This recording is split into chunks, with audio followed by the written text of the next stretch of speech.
Most people think ISO standards are about compliance, ticking boxes, passing audits. ISO 19650 isn't about that at all. The real goal of ISO 19650 is much bigger. It wasn't created to control people. It was created to protect assets. ISO 19650 exists for one main reason: to make sure that when asset is handed over, the information that comes with it is complete, structured, and reliable. Because when hospitals, schools, housing developments, or infrastructure projects are handed over with good information, they perform better, not just at day one, but for decades.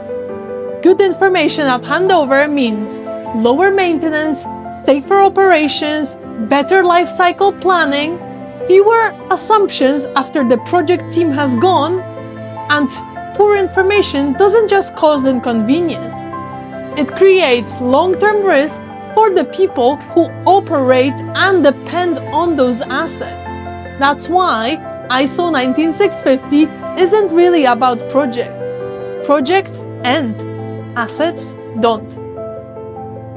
Once you see ISO 19650 through that lens, a lot of things fall into place. The structure, the requirements, the focus on information quality, because the standard isn't trying to slow teams down.